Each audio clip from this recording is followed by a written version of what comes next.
Cool. All right. How's the swim? You. Oh wow, we actually, I expected you guys to just be quiet like on Zoom. Like, it's like, hey guys, how was your week? Travis did a great job. Yeah, perfect.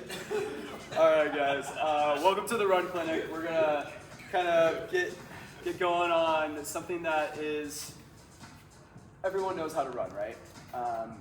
No one ever really talks about what running is.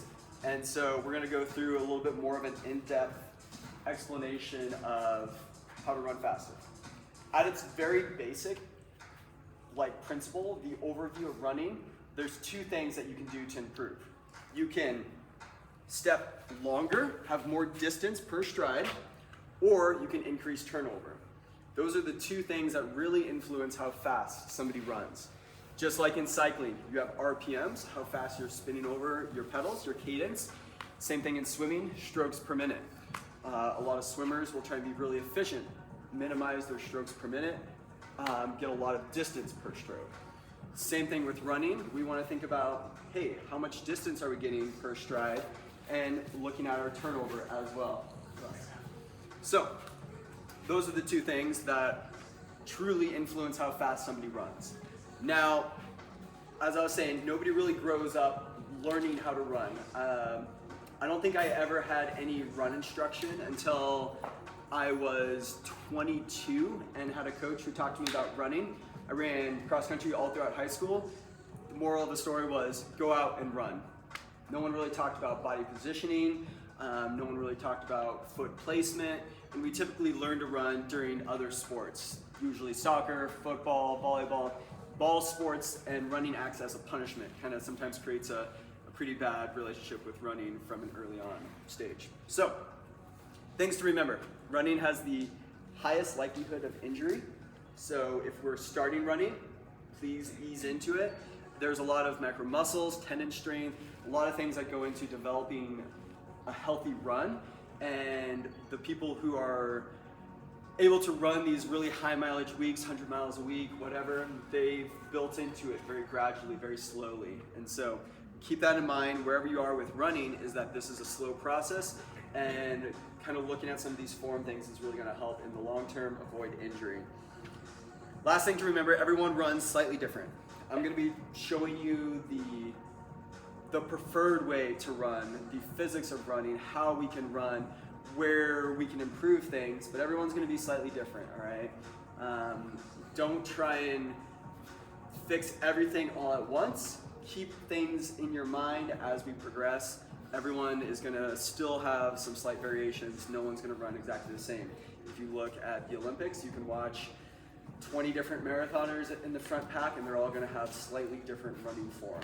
General principles will apply. All right. Physics of running.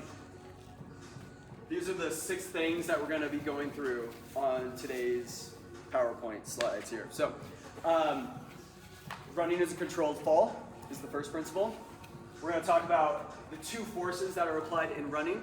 You have vertical forces and horizontal forces. We're going to talk about where those come into play, how to optimize those. We're going to talk about the elasticity that is in your legs, in your Achilles tendons, in your plantar fascia. We're going to talk about how all these things can kind of contribute to your running, some basic things to strengthen those. And we're also going to talk about a little bit of body weight and how that affects running, and shoe weight and how that affects running, and talk about the difference between marathoners and triathletes and normal human beings, not the elites who are very different than what we are. And then we're going to talk about running efficiency. We're going to talk about strength versus just, running efficiency, gliding through your run instead of powering through that run. Then the last thing, we're just going to talk a little bit about shoe tech and how that's all changed, and why modern running shoes are sometimes really cool, the cool things about those modern shoes, and why they have led to a lot of really bad run form and run technique. Cool. All right, this is the part where we're all going to get involved. At its basic principle, running is a controlled fall. We are always falling forward we use our forward lean to really propel ourselves forward. We're catching ourselves, pushing ourselves off the ground, using our body weight. So, here is the time where I'm gonna have everyone stand up. And everyone needs to find one of these pillars. You can use typically 2 people to each of these pillars. Stand on either side of them, doesn't matter which side. What we're gonna be doing is start by optimizing our lean, our forward lean, all right?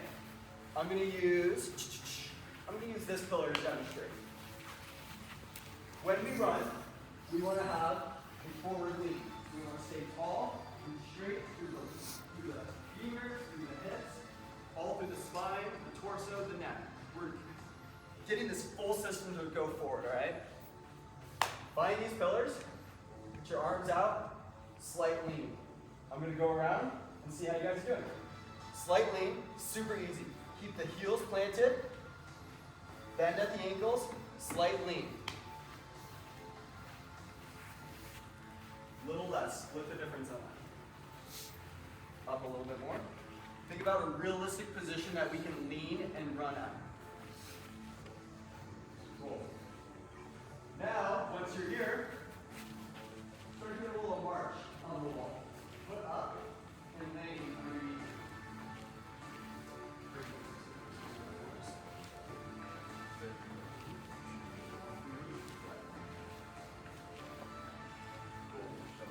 Look straight, stand tall, keep the hips pushed into the wall. You're leaning as a full unit forward. Perfect. All right, this is practicing our forward lean. Where my iPad go? Everyone's marching. Sweet. Now, that's our forward lean. That's our general position. The idea of falling forward, all right?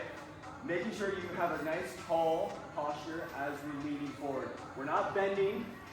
We're pretending like someone's pulling us from a belt buckle, staying forward, and we're tipping like a statue. We're not folding. Okay, now, everyone on this line right here. Great, you can come over here. You don't have to be full-time cameraman. All right. Sweet. Graham's like, I'm leading this session. Big instruction guy. Nope. Just like what we were doing on that pillar, standing tall like a statue, we're gonna lean forward, put a foot out to catch yourself. Stay tall, don't bend, head forward, don't even look at what your foot's doing. Eyes in front, lean forward, catch yourself with your foot.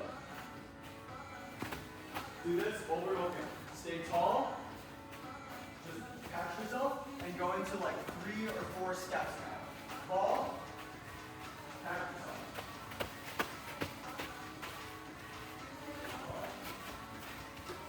Just a general fall, catch yourself. Hinge, not hinge, tip like a statue, don't hinge. Perfect.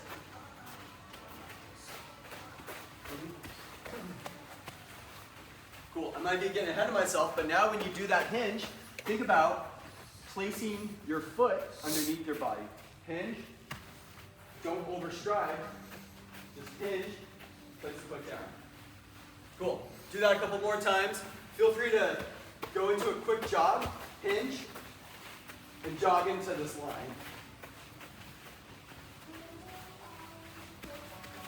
Sorry, what do you mean by hinge? Sorry, tip like a statue, don't hinge. I keep using those 2 words when I shouldn't. Yeah. Don't hinge. Tip. Dance, monkeys. All right. Okay. Cool. Now we've got that down. Now, gonna have everyone get in 2 lines behind these cones, as much as you can. Have the lines just kind of be punched out. All right. On these lines, we're going to start at these cones. We're going to do just an A march. We're going to think about our hinge, not hinge, our tip, tipping like a statue, and walking forward. Bringing the knees high and landing underneath your body. when you're doing this, think about that forward lean. We're tipping like a statue. We're not folding at the hips. We're staying tall. We're staying proud, chest out, and we're just marching forward. Thinking about using the momentum to pull us forward. Go ahead and try that all the way to those cones. Jog back when you're done. Now exaggerate this with a little bit higher knees. Nice. Get the arms up like you're running. Hinge forward. Tip forward. Tip, don't fold. Get a little bit more forward.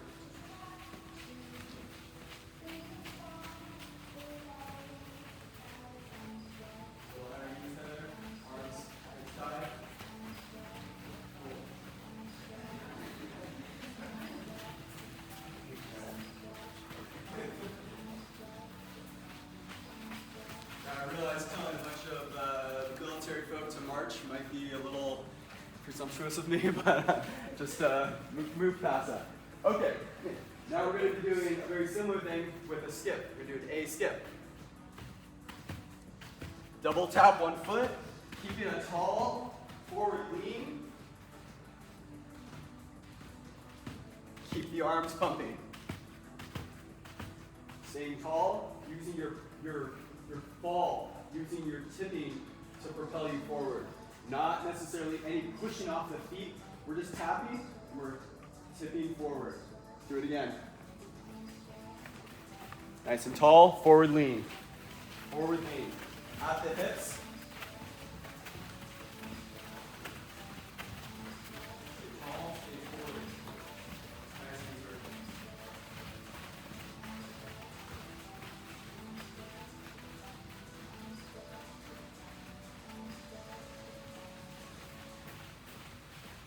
Cool. Do that again.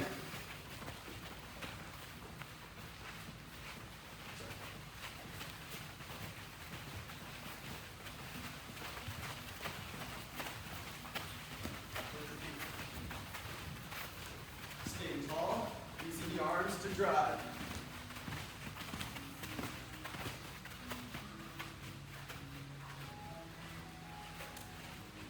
One more time.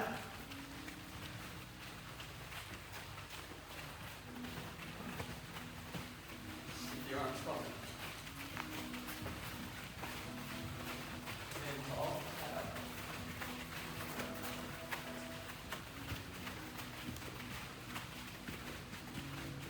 High, hinge at it, not hinge, tip. Jesus. The minute I would say is full.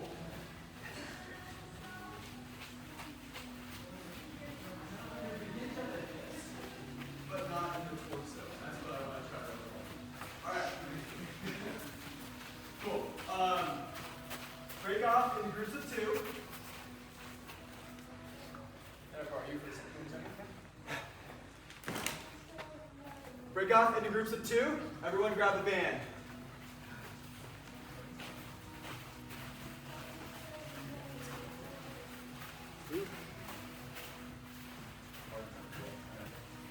Stay on that side.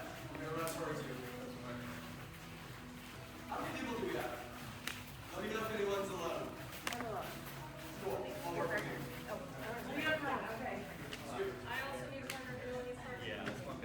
Don't do this part yet. This is just a demonstration part of the show. Make sure you're in a pair. Do we need another band? Cool. You'll use mine. Alright. Now we're going to put this all together. We're going to tip like a statue, just like we have a wall in front of us. Right here, I'm falling. I should be falling forward. I got Antonio helping me up. This is great. So, I am being held up. I'm tipping like a statue. And I'm using my gravity to propel me forward. Now, what I'm going to start doing is running. I'm going to start by running in place, and Antonio's going to let a little bit of pressure off, and I'm going to stay tall, keep a nice solid line through my body, running proud, chest out, head up, everything's pointing forward, and I'm running, practicing this tipping feeling. I'm gradually increasing my speed. as I go. This is where the sweat starts. All right, so what you're gonna do is you're going to start here, take a few seconds, run in place. Your partner is gonna gradually let off the pressure. You're gonna start running forward, good resistance, tipping, and you're gonna accelerate as you build up here. You're gonna catch your breath, switch, do it on the way back. On the way out, you're gonna be on the inside. On the way back, and on the outside here. Cool. Clear as mud? Let's do it. Yeah. Can you use the pull? Yeah. Cool. Sweet. It's a pretty light resistance overall. All right. See you, boss. Okay. Right at the hips. Yeah. Do a couple in place. Perfect. Staying tall. Using that forward lean. You should not hold. You should not hinge at the hips. You need to push your hips forward to get that support. To pull from the hips like someone's pulling you from the belt buckle. Go ahead and try. Normal running, lean. Perfect. Keep it going. Let it run a little bit. Let me run. She's not running. And go. Nice. A little bit more resistance, Graham. Sweet. The person in the back should be working pretty hard.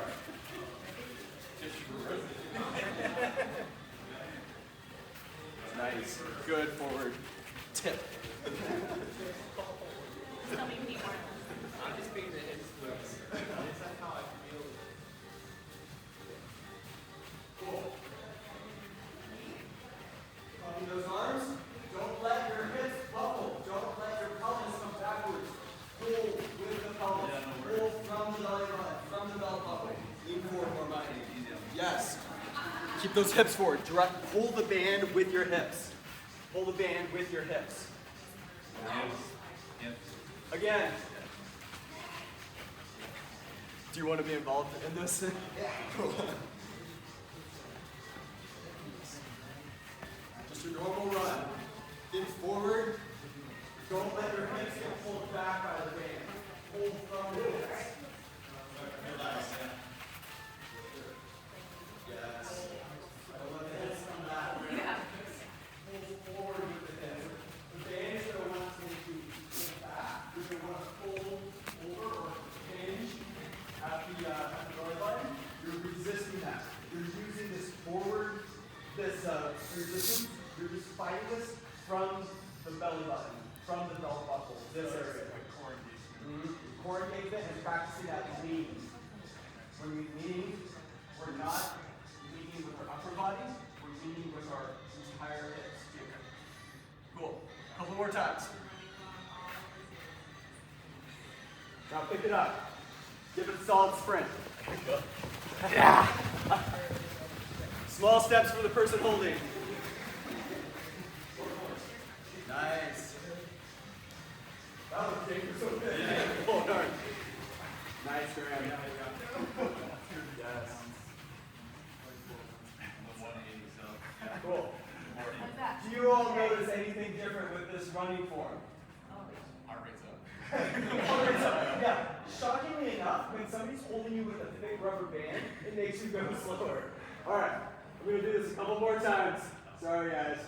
This is one of the most important drills. I was doing this twice a week when I started transitioning to my pro circuit. Go ahead. So I'm not a runner or nothing, but I noticed, so not from training, but noticed a lot of times I'll end up kind of leaning back and working my string backward. Is that just because core's not engaged, I'm not leaning forward enough? Totally. Yeah. Especially like at a later distance. You know, you get fatigued and I feel like my shoulders go back. Shoulders go back. The pelvis collapses a bit more. I'm worst at this. But I have to stop in mid-run, I stop in mid-race, and I just have to pull my back, and there it goes. A bunch of stuff is possible. Right on cue. I didn't know that was doing that, so that was good for my we'll look at some videos or some still photos in the little PowerPoint here, which will show what I do when I run. Everyone stand tall. Put their hands on their pelvis. Should feel a little bony protrusion here. Posteriorly rotate. Yeah. Anteriorly rotate, forward rotate. Do you feel that difference? Just the hips. Pretend you're Shakira. So, we're here, right? When we get tired, our hips, our core will not engage.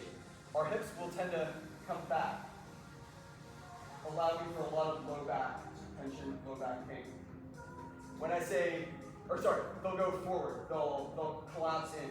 You'll think about running tall, running proud, and you'll get this little curvature here. In order to counteract that, it's core work. If you're having low back pain, it's probably a lot of planking, some leg lifts, sit-ups, doing those drills to kind of activate that core. And think about rotating this back a little bit, right? Now what happens when we rotate our pelvis back? We stack our spine more in line, but we're going to be leaning back if we just immediately do that backwards roll in our pelvis. So, in order to counteract that, you need to really be on top of that forward lean in order to still have that forward momentum. Because if you just do this with your normal running right now, you're probably going to be like really far back and not really maximizing that lean. So, band again. Think about not collapsing in, not rotating that pelvis forward. Think about fighting that band by rotating the pelvis backwards, posteriorly, and then pull with the band using that lean while keeping that solid hip placement there. Travis, I don't want to get ahead in case you're going to talk about it, but how does that impact when you land on your ball? Like, because it feels like it's pushing against the buttons, right? Like, where should it? When you're falling forward. Yeah. So, we'll back up a little bit on running. When we walk heel toe. Normally how we walk, this is how your slow speed works. As we get faster and faster, start taking pressure off the heels. Running solid, middle of the foot. Sprinters go up on their toes as they run. Speed and how hard you're running, if you're sprinting with that band, will definitely push things more towards the toe. A lot of times the toe or the absolute front of the foot can be misinterpreted by a midfoot. So I'll watch you guys, and our whole next slide, our whole next set of drills will be about foot placement and where we're landing. So we'll come back to that. For right now, band on, fight the resistance and the urge to let the spine collapse forward. Don't stick your butt out.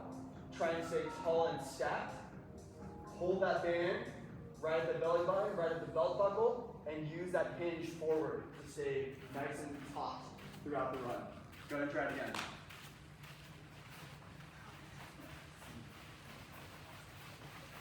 Stay tall.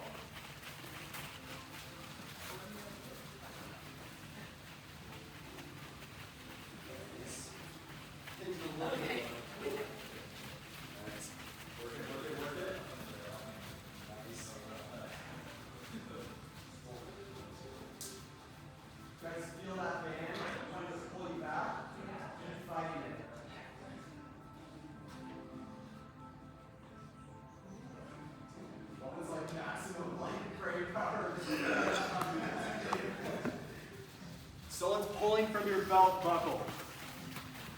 Nice. Yeah, that's mine. Push, push, push. Faster, faster. Use that fall. Maybe now I can get a job as an influencer. And if you want to participate, feel free. I can work the camera too. Feel bad. Oh no, I have done this. Thanks. So you'll find that that's really hard to stay tall and in a line on the moves. All right, hands down. Put them against the back wall. You guys, big breathe. Anyone seen an iPad? There it is. I have one in my hand. Yeah. Cool. All right. All of those drills were things that we can work on to think about our forward tip, our forward lean. All right. Important to remember. In order to go forward, you need to fall forward. Next, we're going to talk about running forces. You obviously have your vertical forces that are applied on the ground. Every time you run, you're trying to fall forward, push on the ground, get more air time so you can keep falling forward. Now, horizontal forces, there's two types of forces. There's a braking force that happens when you overstride, and then there's an acceleration force, which is when that foot is behind your center of gravity. We're gonna think about center of gravity a lot today, all right? When we're thinking about center of gravity, we're thinking, where's the mass of our body? Is it in front of where my foot is landing? If it is, you are slowing yourself down. You are braking every time you take a step. What that looks like, as I'm running, if I'm trying to go faster and I'm thinking, oh, Travis said the two ways to run faster are to increase my stride length and increase my cadence, my steps per minute. So let me increase my stride length. If I'm putting a foot out like that, this whole first part of my stride is braking. I'm braking, I'm in center, and then I'm accelerating. So, it's not what we want to do. We talk about increasing stride length. What it should look like is a longer drive and a longer extension time through the air. It should look like something like this. Still landing underneath my body, but the stride gets longer throughout and higher as I run. So, vertical, up and down, vertical oscillation in running, not necessarily good. To a certain extent, you want to not be going up and down. If you're on a treadmill and you can ever see yourself in a reflection, look at how much you're running up and down. You don't want to be exaggerating that. You want to have a little bit of elasticity to spring off and push forward. But this next set of drills will be focused on foot placement, making sure that as we run, we're doing a minimal amount of braking, overcoming a braking force before we can keep running. All right. It's kind of hard to do all this talking when you're exercising as well. Back to the walls. We're practicing our lean again. Same position on the wall, staying tall. And we're going to start marching on that wall once again. Just a slightly. Think about when you were being held back by the band. When you had to overcome the resistance of the band, that's about the angle that you want to be at on the wall. Now think about that foot placement. Where is that foot landing when you're marching? It's landing underneath you. A little bit behind you, actually. Try and get it just under your body as you're leaning forward. Perfect. Cool. Remember this cue. Remember this feeling where that landing is. Behind you. You barely even see it. This is not how we run. This is an exaggeration. Maybe to make you think about how you're running. All right, back on the line here. Still look familiar?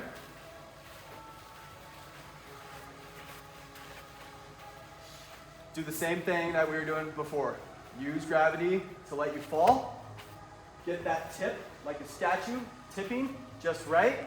Now when you land, I want you to avoid, as you're tipping, I want you to avoid putting a foot out here. I don't want you to feel any braking. I want you to tip, tip, tip, land underneath you. Go into a quick jog to this line. Tip, tip, tip, feet underneath. And back. Cool. Back to two lines over behind the cones. I'm going to move these cones out a little bit so we're not as. I'm going to move to this line. Perfect. Same thing. We're falling. Putting a foot out, jogging it out. Use that first fall to remind your body of where that foot is landing. It's underneath you, it's not in front of you. Go to those cones, stop, do it on the way back. Go in on the inside, do the same thing coming back on the outside. Tip like a statue. Stay underneath. There you go, guys. Nice trick.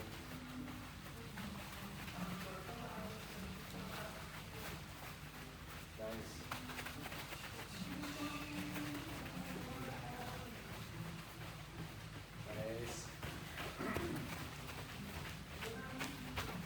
Perfect. All right. Was that feel different than how you guys have normally jogged? Yes. How you normally run? Cool. Do it one more time. Utilize that tip, really exaggerate it. Perfect, Morgan.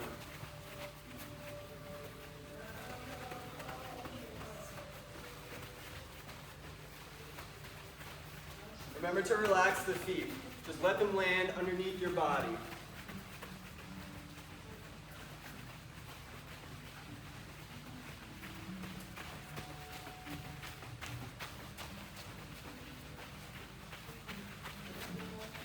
Remember, when you do this forward tip, think about a small step. Small step. You're not trying to necessarily get that much faster, just step smaller. Okay. Have you guys done butt kicks? Same thing here. When you do a butt kick, you're landing pretty much directly underneath your body. I want you to butt kick in place for like 3 seconds, and then the only way you're gonna start getting that momentum is by doing that forward tip now. Butt kick, 3 seconds, stand tall, forward tip. Feel how gravity pulls you forward. Do a butt kick till about halfway, and then just go into a normal jog. Go ahead and start us off. Stand tall, keep your arms high. Only use that tip to drive you forward. That is the feeling of running. Not the butt kick part. Don't do that when You're running around on the green belt. Yeah, I just look at it's a whole squad of M43 people just kicking butt the whole time. You're just running by someone just like. Alright, you guys feel that? In place, that forward tip is what's driving you. Standing tall, moving forward.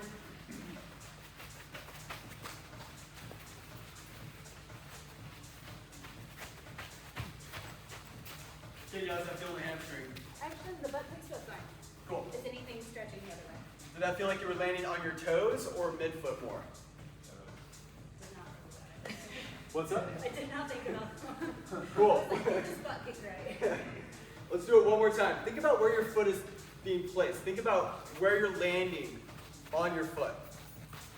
Sorry, Travis, I think it's definitely this.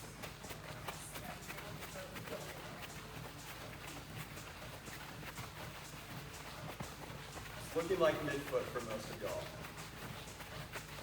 If you've traditionally been a heel striker, it'll feel very toe forward if you're doing this. I don't know. I think I'm more I'm doing upside. toes. It's all good, man.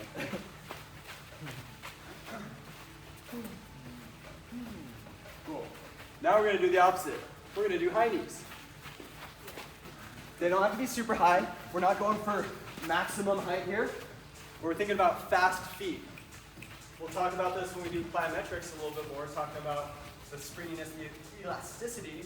But do the same thing about halfway through here. Think about fast feet.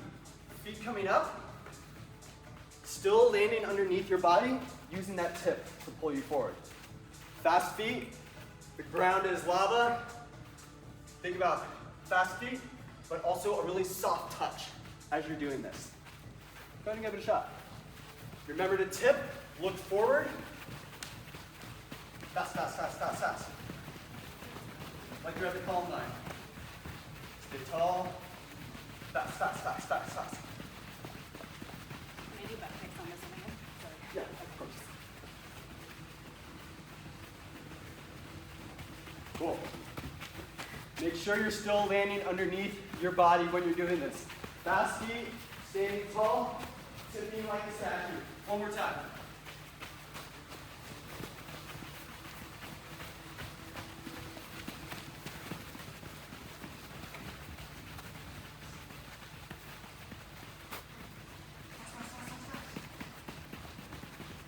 Nice. Yes. Cool. Who ties their shoes and who slips them on when they start a run? I slip them on. Hands up for tying. Hands up for slipping them on. Yeah. I've been a triathlete for too long. I slip my shoes on and off all the time. Cool. Everyone take off their shoes. Sorry. You'll have plenty of time when I'm talking through this next round to retie them. Has anyone read the book Born to Run? Yes. Yeah. Cool. The Tarahumara, indigenous tribe in Mexico, some of the best runners of all time that we know of. They wore paper-thin sandals or barefoot running. This book, when it came out, led to more or less the creation and popularization of zero-drop shoes, no heel-to-toe drop. Most of our running shoes have at least 6 mil of drop from the heel to the toe. When this book came out, it led to so many injuries. So many injuries. We are not barefoot runners in today's world. We'll talk about this a little bit more on shoe tech. We've been very much crippled by the use of shoes at all times. We never walk, we never run barefoot unless we're a kid. We're gonna have you guys jog on the inside, come around on the outside, just barefoot. Try and do your normal heel strike, your normal stride, whatever it is, on the way out. You probably won't be able to. As humans, we do not want to land on our heel. It's a bony, not very cushiony part of our foot. We want to land where the foot can actually absorb that impact and propel you forward. Just jog in some circles. We're going to do a couple laps here. Just see how this feels. Go ahead. Think about all the things we talked about. Everyone's landing mid-foot. I usually warm up with no shoes. It's a really good way to warm up. There's a guy who lives near me, and What are those holes in your socks? we're good. Yeah. Put them away. Yeah, I see that guy too. He wears like a Spider-Man shirt. I feel like it's once a week and it like put his feet up and like. There's a longer guy who does it too. I see him in the north end. Oh, I didn't know. I'm sure you see that on the green belt. Cool. Yeah, our coach made us do this a lot.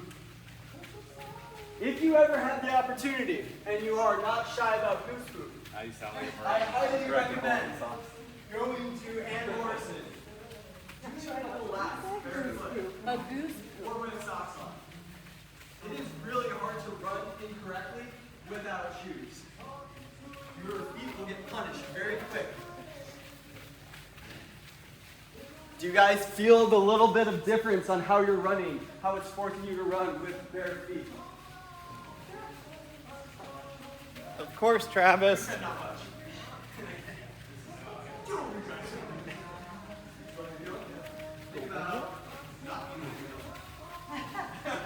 Think about landing underneath your body a bit more. Cool. In my head, I had an idea. You guys can go ahead and stop at this next one. In my head, I had this idea where everyone takes off their socks and we start a little sidebar on toe yoga. Has anyone heard of toe yoga? Yeah. Toga. Cool. Yeah. I hadn't ever heard of toe yoga. You can do this with your socks on. Try and spread your toes right now. When you're at home, maybe do this. I don't know if Chad wants us getting all of our bare feet on his nice turf. Spread the toes. See if you can keep all of your other toes besides your big toe on the grass. Pull the big toe up. You guys feel that in your arch? Is anyone able to pull that big toe up without any problem? Like just the big toe? Just my On right one foot. foot versus the other? Only my right foot. I do this quite a I bit. don't know how to do. The second toe comes up. This is an incredibly great exercise to do passively. Who works from home? Cool. Kick off the shoes, do some toe yoga as you're sitting. It's easier to do as you're sitting. Think about pulling that toe up, and then think about the opposite. Pushing the big toe down, pulling the other ones up.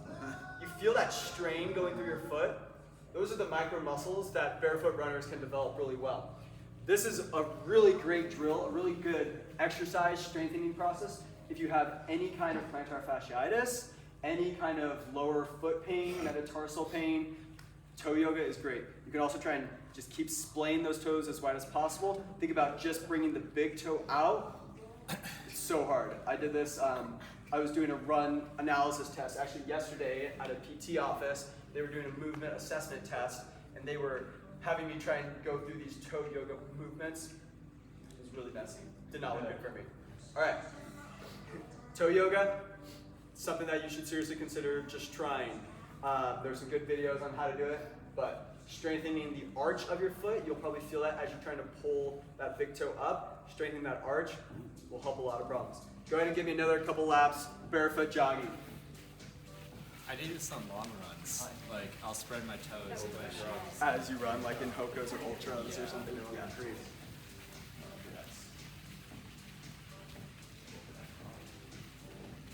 When we think about the big toe, think about when you're running.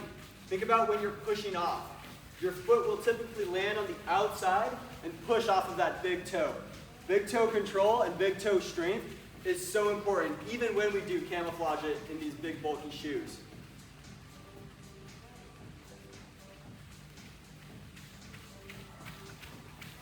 Cool.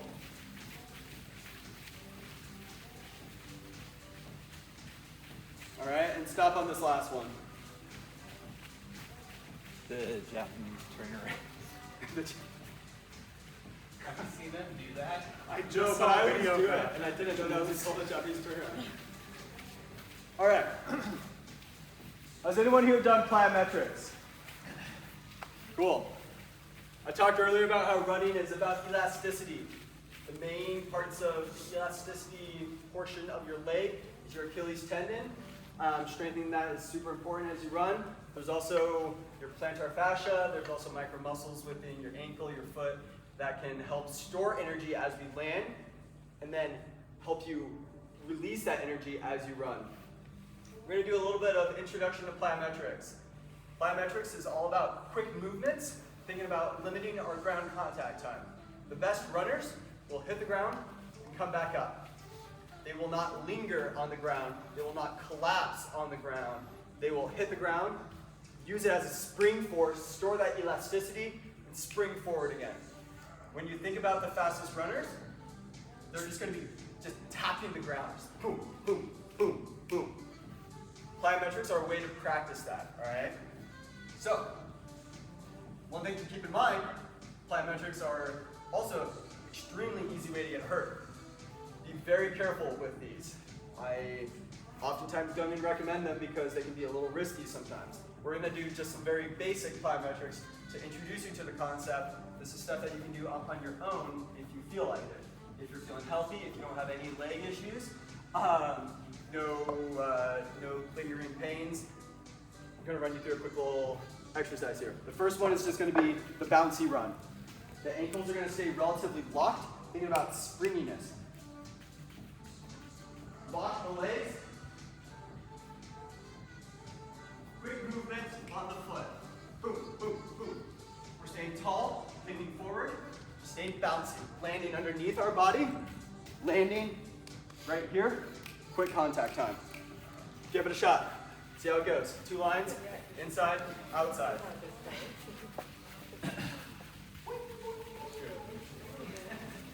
I have runner's knee, something or other going on. So. Please don't run like this normally. We're gonna, the injured That's group is gonna hang good. out. I The am DL list. doing box jumps and lunges. I got the point. Cool, gotcha. One more time on the bouncy run. Stay really quick. Think about contact time.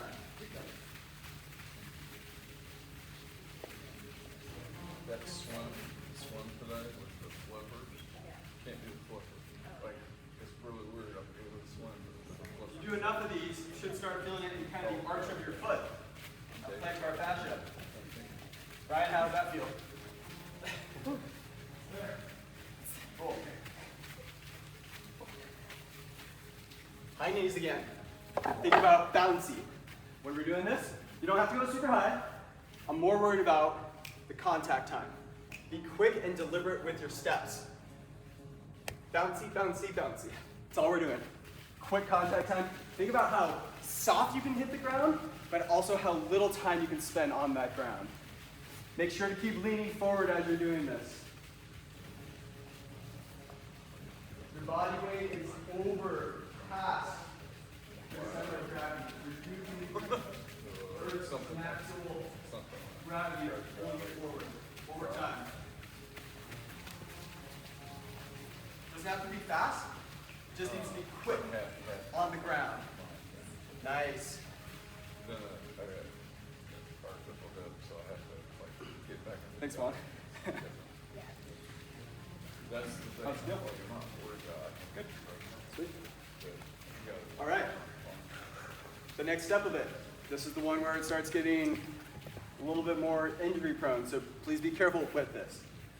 Has anyone ever done bounding? Any bounding as part of their plyometrics? Yeah? I know you have. All right. This is the evolution. Drive the knee forward. Land it underneath you. Try and get distance for your stride.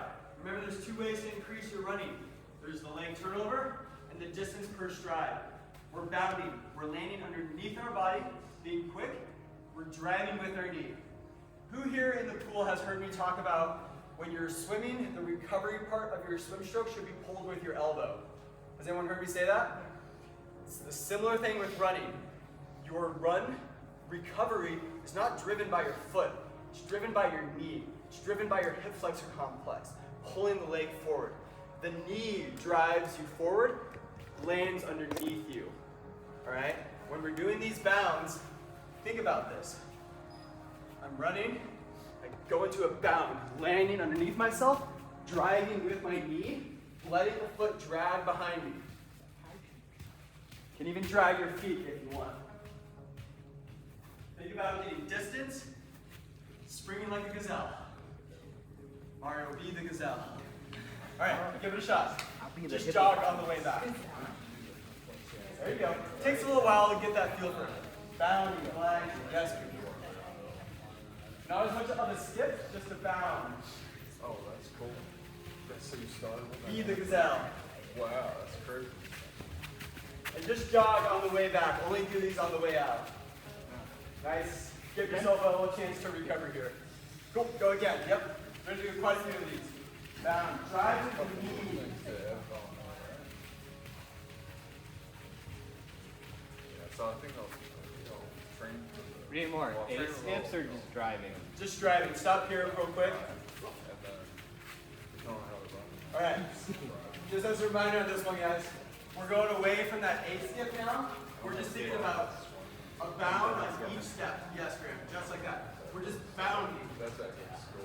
That's the right. Think about quick contact time. Think about getting distance. We're not. Oh. Did someone? Oh, cool. They're trying to turn the fans on. Oh, yeah. I actually do not know how to turn the fans on. Okay, so we're not doing the skip on this one. We're not doing that. We're just bounding. Try to get a lot of distance. Bend that knee. Land underneath you.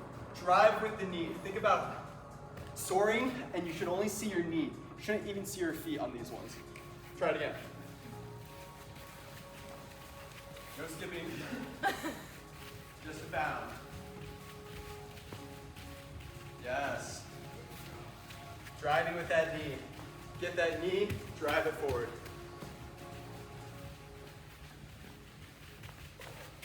All right. That's the start of our more dynamic plyometrics. Everyone can come over to this little, this side of the little track thingy. I have a couple boxes set up here.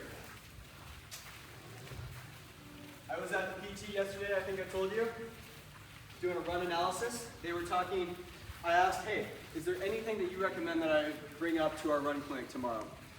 The gal there, she's an Ironman athlete, has raced Kona a couple times. She was saying, there's a new study that just came out that said step-off box jumps was one thing that was proven to increase 5K times across all of the people who regularly did this exercise. Step off the box, quick jump. That's all we're doing here. Step off the box, quick jump, high knees. we got all these benches here that can work as this little box. Want everyone to do a couple of these, unless you're injured. Step off. Quick jump. Think about how quick you can get your feet to hit, jump up. Try and bring the knees up. Watch the lower back, stabilize as you jump off. It's really easy to step off and let the back collapse. Think about being springy as you step off these boxes. You can do these with lower, like curves, anything at home too. Step off, high knees, jump. Give it a go. Let me know what you guys think. These are also a good one to do like pre-run, like a warm up to running, priming. If you could do a little warm up first, I don't want you to do these completely like without cold. Yeah, like cold. It's hard, right? You want to stick to the ground. We may not have enough boxes, so I'll have you guys take some turns here. But it's hard because you want to stick to the ground. Think about how quick you get that ground contact time. Land, boom. Boom. Think about landing and being soft. Think about like you're landing on thin ice and you don't want to break it. You want to just touch off it as quick as possible. This is a really good way to get your heart rate up too. I don't know about you guys, but I'm sweating. I can open up this little garage door, whatever. The floor is lava. Cool. All right. If I were in your guys' position and I was just getting introduced to these, you have access to a gym. If you're here, if you're at home, just stepping off a curb. If you have a little step stool at home, you can start practicing this. I would start with something like 3 rounds of 5 box jump step-offs, step-offs with a quick touch. That's all I want. You can also just do these with a jump rope. You can think about quick contact time. Jump roping is a really good thing to work on a plyometric for running. I used to jump rope all the time. I'm so bad at it that I eventually gave up. I have 2 jump ropes at my house if anybody wants one. They've been collecting dust. Jump roping's a really great way to work. It's a form of a plyometric. Really quick contact time. Okay. Everyone. Do you specifically recommend doing jumps without shoes? I do, because you can really hit that quick like mid-foot and you have that little springy feel. It prevents you from landing on your heel. That's if you have a soft surface. If you're doing them on concrete, asphalt, anything like that, you can do these with shoes. It's also helpful to feel that quick contact time with your shoes on as well. You can do them either way. I like socks or barefoot personally. Cool. All right, everyone can come back here. Go ahead and put your shoes on. How we doing on time? Sweet. Cool. As you guys are putting on your shoes, I'm just going to talk a little bit more about body weight, runners, and kind of something that comes up quite frequently in the running world. Being light is an advantage to running. If you look at Eliud Kipchoge, fastest runner of all times, none of us look like him. He is incredibly lean, incredibly skinny. Connor Mance, top runner for BYU, just, absolutely amazing right now. He's running really close to the low 2 hours. Skinny guy. He cannot swim. I can almost bet you he has no upper body strength for swimming. Triathletes in general are more well-rounded athletes than just a pure runner. We have strength. We need strength. We need strength to ride a bike. We need strength to swim. Being light will allow you to hit these plyometrics more easily. The main thing we want to think about is running efficiency. When I was super light, I was getting hurt more easily. I was running quicker, but at what cost? I was constantly getting hurt. Everyone has a body weight, a range that they could run in, and they'll be healthy and strong. The more important thing to think about is not necessarily body weight when we're running, but it's the efficiency. Eliud Kipchoge, if he didn't know how to run, he still wouldn't run that fast just by simply being light. He's very efficient. So, regardless of mass, we want to think about being efficient with what we have. Not breaking, not overstriding, getting in front of ourselves is so important when we're talking about this. The other thing I bring up weight in running is weight allocation. If you look at a running shoe, a lot of times when a new shoe comes out, they'll talk about the weight of the shoe. When you're running, you're constantly lifting that shoe up over and over and over again, thousands of times in a run. Weight on your feet matters 5 times more. They say 4 to 6 times more than weight in your torso matters. So, has anyone played baseball? You ever warm up, swing with a donut on the bat, a weighted resistance? You can also oftentimes think about your training shoes like that. When we talk about shoe tech, there's a lot of different shoes out. I'm happy to go into this conversation a little bit later. A really light shoe can make a huge difference on race day. Has anyone heard of the Nike 4% shoe that came out in 2018? This was the first carbon shoe. Cooper Jack, yeah. This was the first carbon shoe that came out. Incredibly light. See how light that is. Oh, Sorry, that one hilarious. a little faster than I thought. Incredibly light shoe. Having a shoe that is actually a lightweight shoe will greatly help your running, your leg turnover, and it will make a significant difference come race day. Something to keep in mind. Okay. Back on the running shoe talk. I talked about how running shoes have been a really cool thing, but there are some very bad things that running shoes do. Can you hand me the shoes with the black dots on them? Yep. Cool. This one. This is my shoe. So this is my everyday running shoe that I'm using currently. Alright? We talked about how when we run barefoot, it's a lot harder to heel strike, right? Now think if you have a massive 2-inch cushion on your heel. This is going to make it so you can run improperly and not get hurt. This is one of the worst things that has happened to the human foot, but it's been necessary. We live kind of a coddled life in our shoes here. It allows us to run improperly and not get hurt nearly as much.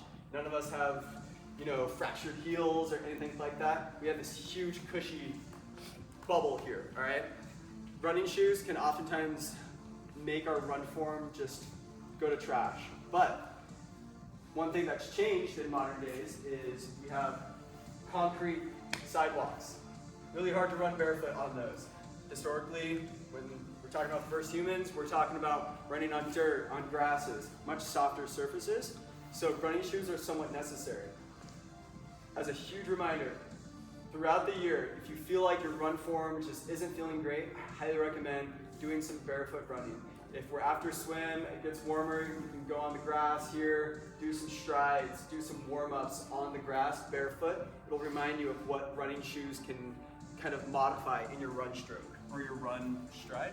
Yeah, sorry, I'm still in swimming mind. The other thing is, shoes are getting much better at this, but historically, running shoes have had a small toe box. They restrict our feet from splaying out and getting wide as we step. One of the most important things I can try and impress upon you guys is when you're looking for run shoes, make sure you don't have one that is restricting your feet and crunching your toes up.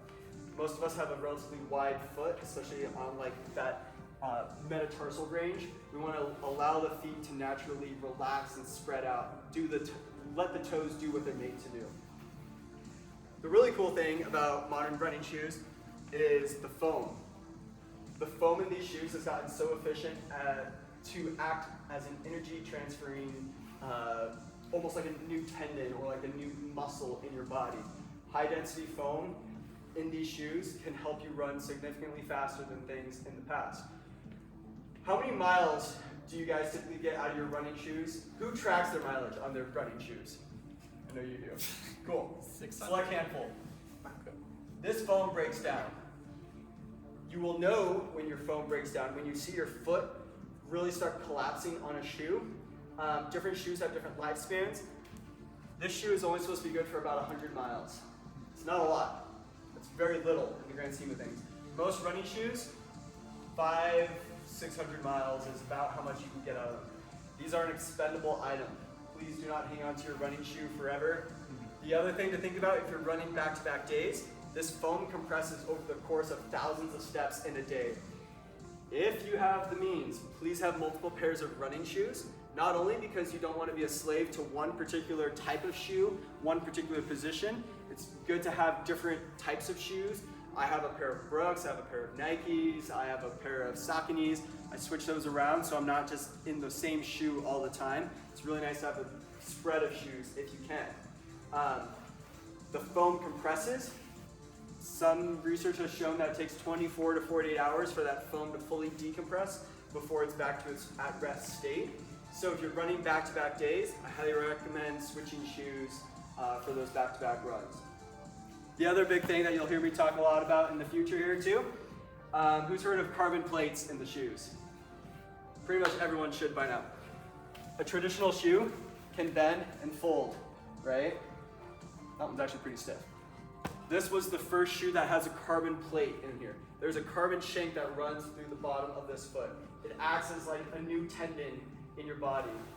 It allows you to store energy as you land and push it back. I'm not actually really good at this, but a lot of people will show how like springy a carbon shoe is by like bouncing it off the ground like that. People can do that a lot better than me. Carbon shoes, they work good if you can land mid-foot, like we're barefoot running, can return a lot of energy to your stride. So, come race day, having a carbon shoe is great. It can act as a crutch. Back to the screen up here real quick. We're going to look at a couple people running from our little track session. Aubrey, we're going to go by you guys as a little example. All right, everyone come look at this screen. I want us to start with Aubrey. Once again, this is not to pick on anyone here, but I know, I'm sorry.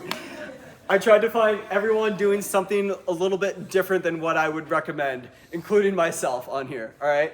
So, when we look at Aubrey, I looked at the center of the shoulder and I dropped a vertical line through the athlete. This is showing where their center of mass is. You can see the foot is going over the center of the mass, which is fine, but what else do you guys see with Aubrey's position that she could potentially improve on? Smiling too much. Smiling is good. Don't you dare, Juan. What did we talk about in our first set of drills that she could potentially work on? Leaning forward. So right now she's happy, which is super important. Leaning a little bit more forward will allow her to take advantage of gravity as she's pulling forward. She's always falling forward. Her stride, just in front of her center of gravity, I'm okay with that. By the way, I stopped these right as the foot was hitting the ground. Aubrey was doing a great job of landing underneath her body, maybe slightly in front. That's probably okay. You know, we're not heel striking, but she's landing underneath her center. And the only thing that I would recommend is a little bit more forward lean. So think about that drill, forward lean, starting that run. By the way, if you didn't come to one of our track sessions or whatever, have a friend, have a spouse, have a kid, whatever, film you as you run. You can do this. You can look and slow it down, see where that heel is landing, see where you're leaning. Really great to see what you're doing because it's impossible for me to just say, you're doing this, and then you're like, oh, okay, I'll try and correct it. All right, how about Mario?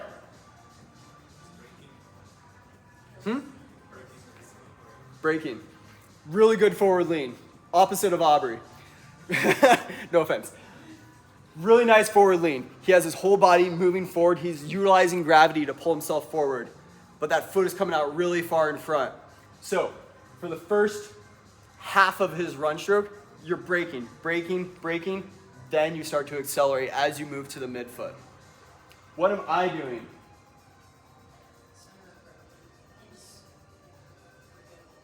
Center of gravity is pretty good. See my pelvis collapsing? That's why I have really bad low back pain all the time when I run.